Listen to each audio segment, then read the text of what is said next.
svima. Na tom svom, konačno na tom putovanju prema Maroku, znači od Hrvatske do Maroka. Možda je sad isto bitno da spomenem svoja dva sponzora, od kojih je jedan Gole Sport. To je jedan obrt iz Pule koji se bavi, naravno, sportom. A osim njega imam i jednog brončanog sponzora koji se zove Čisto čišće, to je d.o.o. firma iz Rijeke. Zapravo sa šefom firme Čisto čišće ja surađujem već dugi niz godina. Ali sad je to nebitno. Uglavnom, ja sam od Opatije do Montpelliera napravio nekih cirka 1250 km. I tu se svašta je događalo po putu. Prvo našao sam se u Veneciji sa Anom Manzon. Nju nisam vidio 3 ili 4 godine, nisam baš sad točno siguran, skroz. Upoznali smo se i radili smo zajedno u Bugarskoj, u Sofiji 2015. Kad na jednom festivalu, na organizaciji jednog festivala kratkometražnog filma. I eto, baš to bilo simpatično. Naravno, ja sam zakasnio nekih sat i pol, ona je čekala svaka čast. I tamo sam se smjestio, pa mi nije radio kako se zove, GPS. Pa sam skužio sam da moram izbrisat Messenger i Viber. I onda sad normalno radi, međutim, pošto nisam poslušao savjete i zaboravio sam da Monako nije u Europskoj uniji, onda mi je pojelo baš sav kredit sa hrvatske SIM kartice.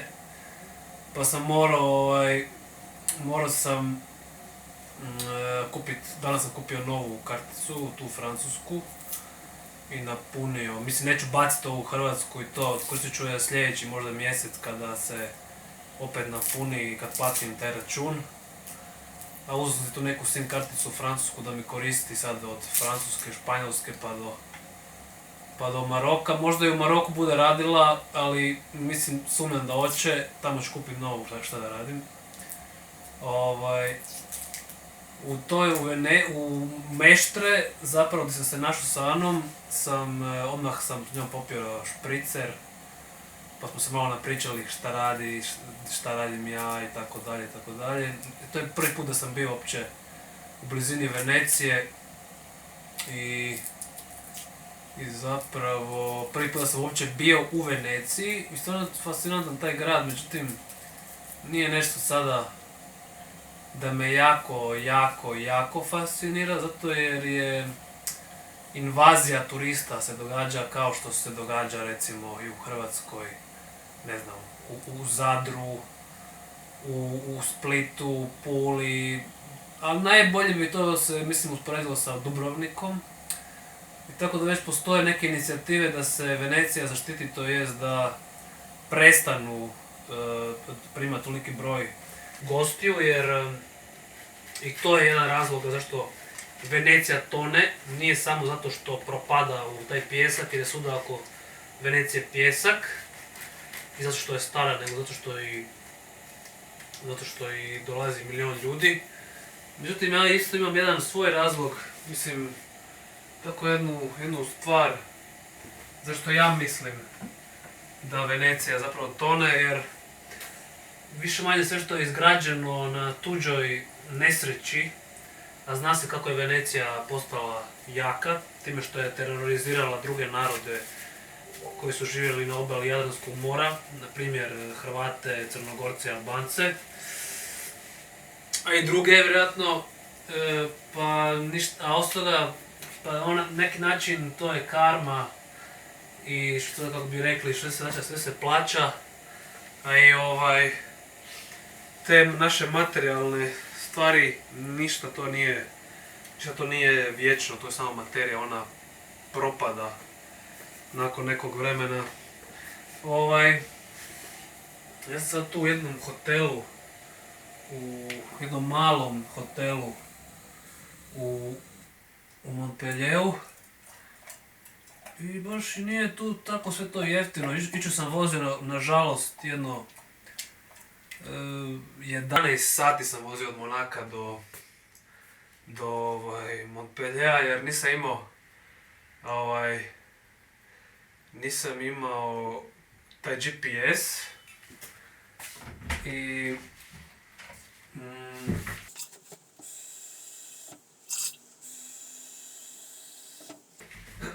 nisam imao GPS, pa sam si napisao na papir svuda kao putokaze.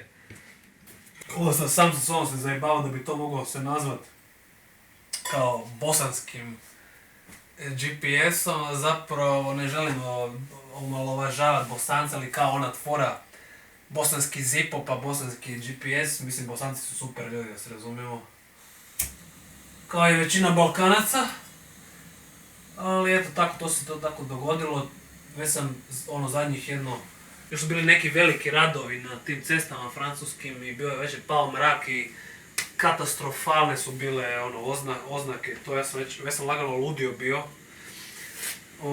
Uspio sam nekako doći, već sam proklinjao sam te Francuze i psovao na sve moguće načine. I konačno dođem do Montpelliera i neki me pošalju u krivom smjeru. Onda opet, ludnica u glavi, dođem do drugog nekog lika. I on mi kaže da moram ići nazad, onda opet, ajme meni, opet onda nazad. I dođem konačno do trećeg lika i on kaže, pa čuješ, hoćeš da ti ja pokažem put, kao, ajde vozi za mnom, kao, ja ću ti pokazat put. I i tako, sve to moje psovanje i to kao neko već su počeli neki procesi generaliziranja, kao svi Francuzi su u kursu i šta ja znam. Ali onda se naravno opet pokaže da to ne treba generalizirat i da nije tako da u svakom dijelu svijeta ima i lijepih stvari, predivnih, i pogotovo ljudi, naravno. A u Monaku sam bio isto. U Monaku tamo mi je majka i njezin dečko, pa sam se s njima našao i oni su me tako lijepo fino ugostili, ali naravno moja majka kao majka i puno nekakvih neutemeljenih strahova, ali dotakli smo neke teme do suza je to išlo.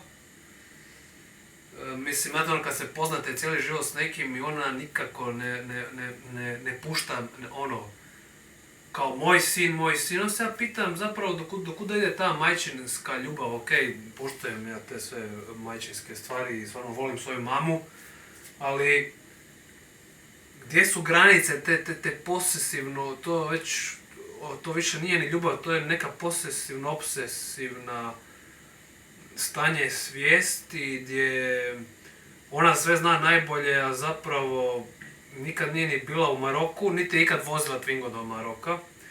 Ali najbolji savjet zapravo mi je dao moj mehaničar, gospodin Matulja iz Matulja, koji je i trke vozio i tako, koji mi se servisira uredno taj Twingo cijelo vrijeme. On kaže, znaš šta, i on ima i sam Twingo, rekao, koji ima preko 300.000 kilometara i još vozi njegov. Moj ima tek, mislim tek, nije to baš ni tek, negdje oko 190 bi ja rekao, tako nešto. On je rekao samo sjedi i vozi. Gas. Sada se vratim na taj put između Venecije i Genove, tamo sam išao znači nigdje nisam vozio po autocestama, to mi je zato što ne volim to. A osim toga, ako se obistine riječi od tih svih ljudi koji govore joj pazi se Twingo, onda sam mislio pa lakše ću ako sam na sporednoj cesti gurna ga negdje ili neko mi pomogne pa odem odspavat kod susjeda prvog, nemam pojma. Jer ljudi su ljudi bez obzira gdje se nalazio čovjek, da si u Italiji, Bugarskoj, Islandu ili ne znam di. I tada sam vozio do Piačence su nakon negdje brze ceste i to, onda kod Piačence negdje 20 km poslije jedna predivna dolina jedne rijeke i tamo počinju kao neke brdske ceste, kao serpentine koje su me dosta podsjećale na primjer na onu crnogorsku od Podgorice prema sjeveru isto koja ide uz dolinu one rijeke, ne mogu se kako se zove sada. Onako poprilično opasna cesta i tamo stalno moraš voziti druga, treća, četvrta, peta nikako. I mrak, neosvjetljeno, zima, kišica je padala i tako. Ali to sam isto izdržao, bilo malo naporno, tad sam vozio 8 sati jer između Venecije i Genove ima nekih 390-400 km, a između Monaka i Marseja ima nekih 380, ali ja mislim da sam napravio 450, zato jer sam falio u ovaj smjer, pa sam falio opet u ovom smjeru, pa sam falio u tamo i bože dragi. Ali evo, kod Piačence su me, znači u tih 1250 km, samo jednom su me panduri zaustavili i pitali nešto i to baš kod Piačence. Znači puna Italija ovih karabinjera, policijota, tih prometnih ovakvih, ali ovaj put tih 20 km nakon Piačence su rotirku palili za mnom i na istu foru kao hrvatski panduri, kao ako imaš šta, reci nam bolje sam nego da ti mi pretražujemo auto, bla bla bla. I sad on tamo spominje već neko oružje da imam jer svi se kao boje tog terorizma, mislim, joj meni. I ja mu kao, ako imaš nož, ako imaš bilo kakvo oružje, to bolje da sam predaš nego, ili drogu, ovo ono. I sad, ja ne smatram kanabis drogom, kanabis je biljka koja je jedna sveta biljka i koja liječi jako puno bolesti. Također, ovo je moj slatki mali nožić koji je poklon od mog tate. Znači, ovo normalno da ide sa mnom svuda. Znači, s čim ću ja rezati sir? Pa neću sa rukama jest sir, mislim. S čime ću sad, recimo, gulit jabuku? Jer ove talijanske jabuke su toliko špricane da mi se gadi mi se ta kora. Nego sa tatinim nožem, pa nego šta, pa jebi ga, šta.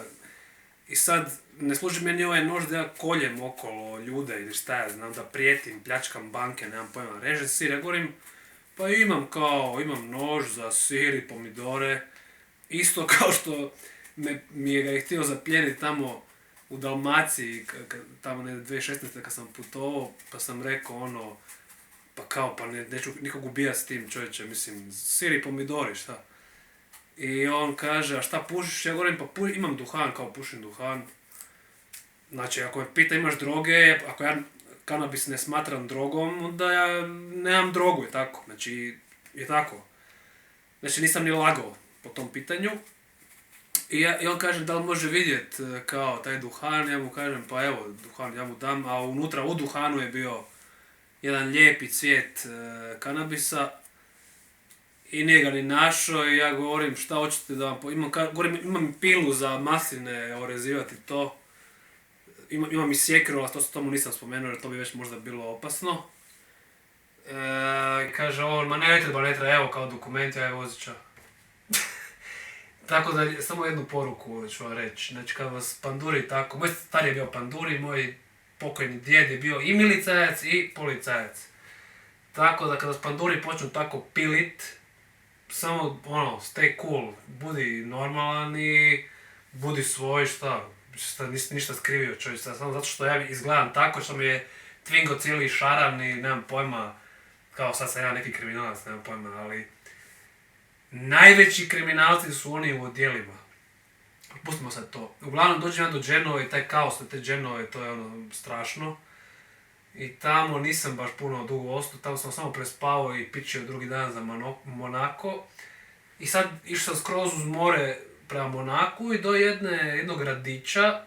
To vam sve izgleda jako slično kao Opatija, Lovran, samo što su Opatija i Lovran 27 milijardi puta ljepše. Znači, ljepši, wow.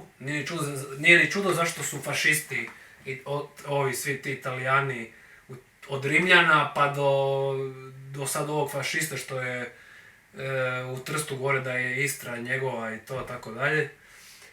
Da su uvijek htjeli osvojiti taj naš kraj, mislim. Ali jebi ga, dobro, nema veze, nije ni to sad važno. Uglavnom, dok nisam došao do jednog mjesta, mislim da se zove Imperija. Imperija inače znači carstvo. I ta Imperija je isto stvarno lijepo, i tamo ima jako puno tih riječica što se spuštaju sa brda, recimo, zato me jako posjeća na rijeku i Opatiju, i to je Lovran i tako taj dio oko Učke. Samo što tamo nema šume, tamo sve ogoljeno, tamo je, to više izgleda kao Dalmacija, ali Dalmacija je isto 25 milijuna puta ljepša nego taj njihov dio. I dođem tamo i upadnem u gužvu. Ja mislim da sam se vozio 45 km, 50 cirka, sam vozio 2 sata. 2 sata. Znači, za 2 sata dođem starom cestom, dođem od Rijeke do Karlovca dođem. A to je 100 i nešto kilometara. Uglavnom nema veze, bio je kao taj rush hour poslije posla, ovo ono.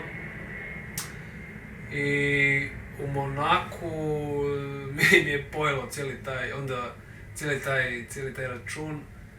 I sa mamom su bile te peripetije non stop. I sad sam morao staviti telefon na do not disturb, samo da ona ne šalje poruke cijelo vrijeme, di si, šta je ovo, ono, cijelo vrijeme, ono, ne prestaje. Ali bilo je lijepo, nahranila me, popili smo vina sa njezinim dečkom, onda punu torbu, punu ovu vrećicu mi natrpala čokolada, nekakvih medenjaka, ono kao za Svetog Nikolu, što mi, kao možeš misliti, što mi nije stigla dat. I onda sam krenuo dalje prema Montpellieru. I onaj dio kasnije što ide od Monaka prema Nici, koji su svi hvalili, napuhivali kao da je to nešto jako lijepo. Mislim, lijepo je kako su arhitekto. Mislim, Monako mi je zbilja grozan. To je toliko minijaturno, toliko zgradurina betonskih. Užas. Mislim, ako se Opatija u jednom svom, ne znam kakvom manifestu, ovi gradski oci su nešto govorili kao da to izgleda, da oni žele da to bude hrvatski Monako i Monte Carlo i neke te gluposti. Ste vi normalni čovječe? Opatija je Opatija, a ne Monako i ne Monte Carlo. Idite prvo, vidite šta je taj Monako i šta je Monte Carlo, onda se vratite u Opatiju pa ćete vidjeti koliko je Opatija ljepša. 100 milijuna puta. Ta Nica i Cannes i to je sve toliko preizgrađeno, to je, ja ne znam, to nema nikakvog duha, to nema nikakvog, mislim, ja sam samo prošao, nisam se zaustavio tamo, ali ne bi se ni zaustavio, iskreno, uopće me to ne zanima. Onda tamo negdje sam se dignuo i naravno gužva, milion auta i tu sam se već sam se tu bio izživcirao, jer ti Francuzi jako bezobrazno voze, mislim, jako bezobrazno. Guraju se u taj kružni tok, niko ne daje žmigavce nikakve, trube po cesti,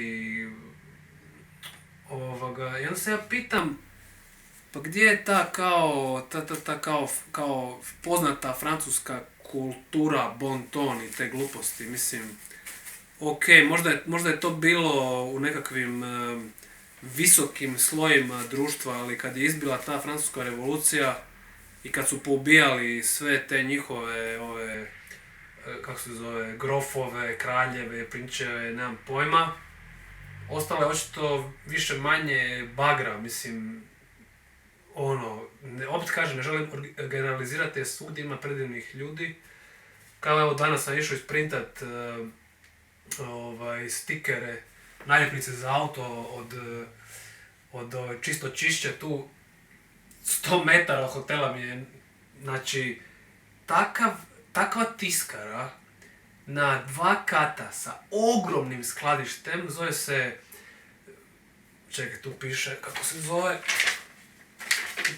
zove, Media Fab. To je na francuskom, fab znači fabrik, znači oni frajeri printaju nas šta god hoćeš.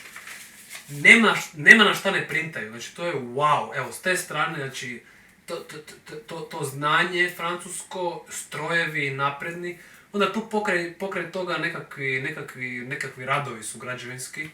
I znate onaj stroj kako se kaže, poravnava iskopani pjesak i to.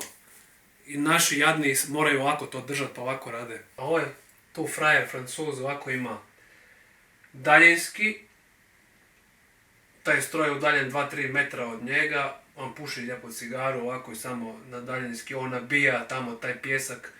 I to ne da ima jednu onu koja nabija, nego ima 2 koji nabijaju i on samo s daljinskim ovako. Samo ovo. E sad još zamisli druga stvar, ovaj tu je plaćen ko zna koliko eura i stiže mu plaća uredno na vrijeme, a onaj naš tamo jadnik, osim što mu se cijelo kosti mu se protresu s tim, još na kraju mu neko, da ne kažem šta, od šefa, ne plati mu ništa. A čak i kad mu plati, ne znam, 15 kuna sat ili tako neke nebuloze. Mislim, meni slabo mi je. A onda imam i nešto za poručiti ovim našim lokalnim šerifima tamo u Opatiji, Lovranu i u Mošćeničkoj Dragi, da, posebno isto u Mošćeničkoj Dragi. S obzirom da žele izgraditi, znači 2 golf terena, jednog u Dobreću, jednog u Brseću i još žičaru od Medveje do Učke. Ta žičara Medveja Učka čak i nije baš skroz zlo, ali ova 2 golf terena su katastrofa. Znači, ja sam završio hotelsko-turistički fakultet, imam zvanje sveučilišnog prvostupnika ekonomije i znam kako funkcionira ekonomski sustav i u makroekonomiji i u mikroekonomiji. Isto tako znam kako diferencira turistički proizvod. Znači, ono što mi nudimo sada ne postoji nigdje drugdje u Europi, osim možda u Grčkoj. Ali nigdje drugdje ne postoji u Europi osim tu. Sad kad sam prošao tu talijansku i francusku obalu, to što oni zovu kao azurna obala, slabo mi je od te gluposti. Znači, možda je to nekad davno bilo tako prije 50 godina. Danas je to katastrofa. Osim toga, na fakultetu tom, gdje su mi između ostalog ispirali mozak, su me naučili time da se apartmanizacija koja se događala recimo u Viru, u Hrvatskoj, još na nekim mjestima gdje su lokalni šerifi to dopuštali, to će unazaditi naš turizam. Ne unaprijediti, nego unazaditi. Zapravo s ovim postojećim kapacitetima i sa proširivanjem ponude, kvalitetne ponude i programa, što znači od umjetnika, organizacije događaja, pa wellness sadržaj i tako dalje i sporta naravno. I što je najvažnije, prirodne, zdrave, hrvatski uzgojene hrane. Znači, što je Europa nema koliko mi imamo. A ne golf tereni i žičare. Bolesnici. Onda ako dopustimo da se naša obala tako uništi kao što su uništili ovi tu svoju, a već se to događa jer su ovi Francuzi i Italijani i Njemci i ne znam ko sve, i Rusi i tako dalje, već kupuju terene u Hrvatskoj. Znači ne samo na obali nego i u kontinentu. I ako mi njima dopustimo da oni tamo grade šta god hoće, oni će upropastiti to. Mislim, naravno da se može sve srušiti, ali zašto uopće graditi nešto da bi poslije rušio, nema smisla, je tako? Znači, bolje odmah ništa ne izgraditi. Ništa. Znači, upravo zbog te naše prirodnih ljepota, čistog mora, čistog zraka, zelenila, šuma, gora, potoka, rijeka, izvora pitke vode i tako i dalje, upravo zbog tog prirodnog sadržaja vi možete nabiti cijene vaših apartmana. I naravno samo malo uložiti u modernizaciju interijera, da to izgleda high class, vrhunska bomba, a ne graditi još 17.000 apartmana koji će prazni stajati cijelu zimu. Znači, čak i zabraniti strancima da kupuju zemlju u Hrvatskoj. Zabraniti, jer će upropastiti. Jer lokalni šerifi jedva čekaju da dobiju pare u džep. Da li u koverticama ili kroz poreze. Sad sam već malo daleko otišao i malo sam se možda i lagano iživcirao, ali ja sam lijepo ponio iz Hrvatske šparoge. To su samo oni suhi, tvrdi vrhovi koje inače ne pojedeš. Mente iz mog vrta i malo mente neke planinske koje sam zaboravio da sam točno ubrao. Istarski pelato koji sam sušio na balkonu doma u Opatiji. Sad sam napravio čaj, kao što ste prije vidjeli. I ovu jabuku sam golio jer je talijanska. Onda ove masline su iz Vodnjana što je moj tata brao, a ja sam ih odgorčio i ukiselio. I tako. Šta još reći? O tom tu laboratoriju, tom tiskari, tom print studiju, ta žena koja je mene tamo dočekala, ona je vrhunski stručnjak. Znači ona nije dobila posao preko veze, kao što su mnogi u Hrvatskoj dobili. Ona je vrhunski stručnjak. Doslovno, ja sam donio samo na USB-u u PDF-u pripremljen logotip od firme Čisto čišće D.O.O. Ona je to stavila na kompjuter, otvorila je to, pogledala je, pitala me ko ću, ja sam joj rekao hoću stikere, samoljepljive za auto, vodootporne, neke ovako, mi printe neke ovako sa prozornom podlogom, neke u boji, neke bijele, neke crne.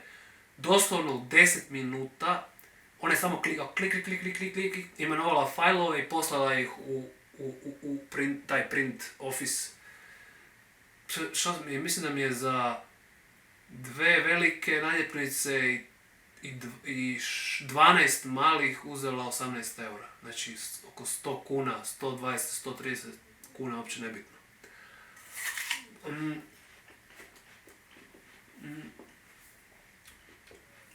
Sad više, sutra bi trebao krenuti dalje prema Španjolskoj. Nažalost, još nigdje nisam uspio svirat. To mi je baš žao, recimo tamo u Genovi da sam bar imao malo više vremena da probam, ili u Monaku da sam se odvažio ići kontra svih pravila pa se pravio blesav da idem tamo svirat pa dok me ne potjeraju. Da i taj Monako, to je znači zgrada do zgrade, tamo mislim ima lijepog zelenila, ima parkić, ima stari grad. U Parkiću su predivne biljke, naravno Opatijski je opet ljepši, međutim Opatijski park je zapušten. Ne ulaže se u njega, ne sade se nove biljke. Nedavno sam dobio i odgovor da taj moj projekt sadnje maruna po Kosovu, naselju Kosovo, da će izgleda opet biti odbijen 3. godinu za redom, zbog vrlo glupih, primitivnih razloga.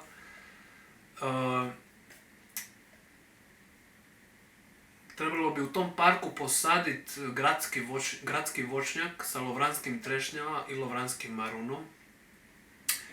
Još stabala feđoje, naranči i limuna, tako da domaći ljudi, ali i turisti kad dođu, u bilo koje doba godine, to sazrevaju u različite dijelove godine, da svi mogu slobodno brat zdravu, nešpricanu domaću autohtonu hranu.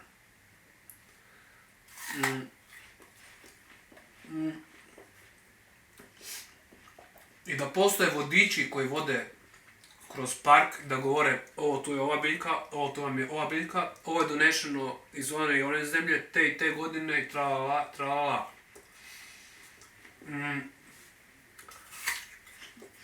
Što mi se još sviđa u Monaku je da jako puno postoji motornih vozila na struju ili su hibridna, tako da mnoga od njih uopće ne proizvode buku, ali nažalost mnoga još uvijek proizvode buku, tako da od cirka 4:30 ujutro 5 pa do jedno ponoć oni ne staju brujat. Kako je sve beton i te zgradurine, tako se taj zvuk odbija od tih zgradurina i non stop je buka. Jer želite to u Opatiji i Lovranu? Jer želite nebodere, betonizaciju obale i te gluposti, buku sa 100 milijuna ljudi da vam non stop bruje? To želite? Pa odite vidjet Monako, Monte Carlo i tu imperiju i te talijansko-francuske te gradove. I kad to iskusite, onda zapravo ćete shvatiti što želite, a što ne želite.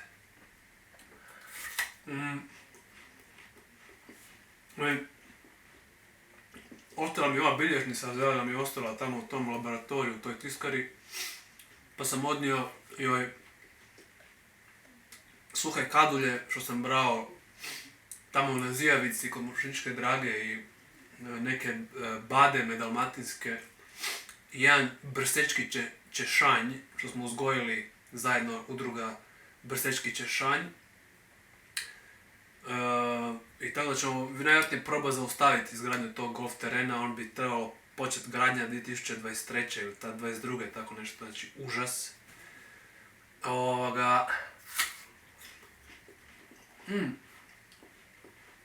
Mislim da je to više manje to. Moram sad ići tamo tražiti smještaj negdje u Barceloni ili uopće kojim ću putem ići dalje, nemam pojma ni sam. Možda sutra odem, možda ujutro rano svirat u Montpellier u centar, prije nego što krenem put.